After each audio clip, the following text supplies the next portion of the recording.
Now, back to Dr. Maltz. We're all aware of the fact that behavior is controlled by the mind.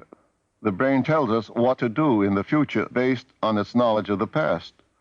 The brain has no future reading or fortune-telling capability.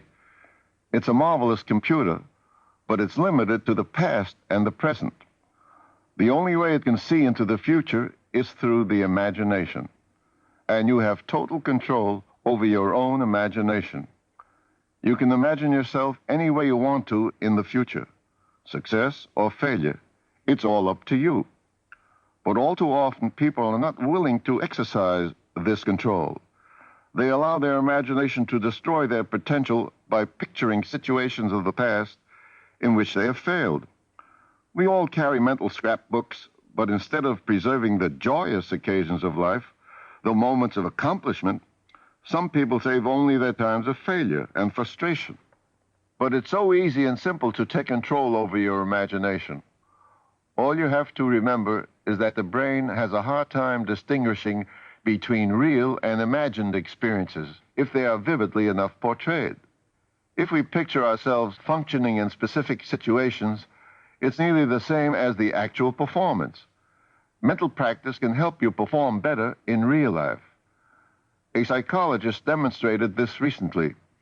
Using controlled conditions, he sat his subjects in front of the target and told them to imagine that they were throwing darts at it. He did this for several days and found that this mental practice had improved their aim as much as actually throwing the darts. Another example is shadow boxing. Boxers regularly use this technique to improve their performance in the ring. You can shadow box in areas that are meaningful to you. Say you work in an office. You've held the same job for 2 years and you want a raise. You have made an appointment with your boss, but before you see him, you practice with your imagination.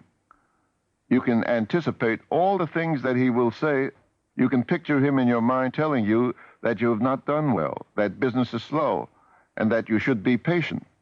This kind of mental exercise will just make you nervous in the coming situation. On the other hand, you can practice in the playhouse of your mind by telling yourself that you're worth the money.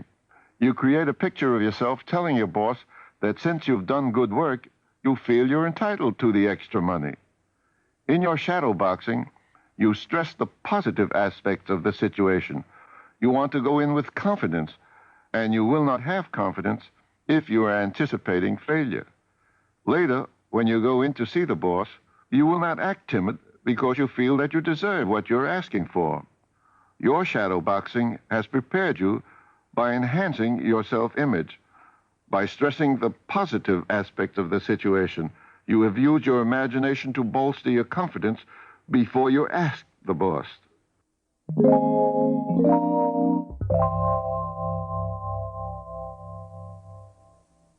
Action is the product of the imagination. Habit is the result of imagination. Success and happiness, failure and unhappiness are two daily products of the imagination. You can achieve one or the other with the imagination. You can open the door to your living more life or less life through your imagination. It's up to you. You're only what you think you are, what you imagine you are. A woman, an acting teacher, told me how she had applied the principles to one of her drama pupils. She had a student who was an excellent actress because she hated herself in real life so much that she pitched into roles on stage in order to forget herself.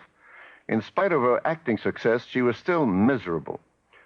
The teacher took her aside one day and told her, "Create the role of someone with a personality you like and live it off stage." Her pupil found out that by smiling and being pleasant, instead of biting her lip and frowning, she made people like her and seek out her company. And after a while, she began to like herself too. She had created a new self-image of herself and grew to like it. This girl changed from a little self of hatred to a big self of contentment. In this new character she had created, she found a new person she liked, her big self. She used her imagination creatively. Creative imagination means the starting point of achievement. You must believe in yourself. You must be sincere with yourself, with others too. You must know the truth about yourself. You must see the better side.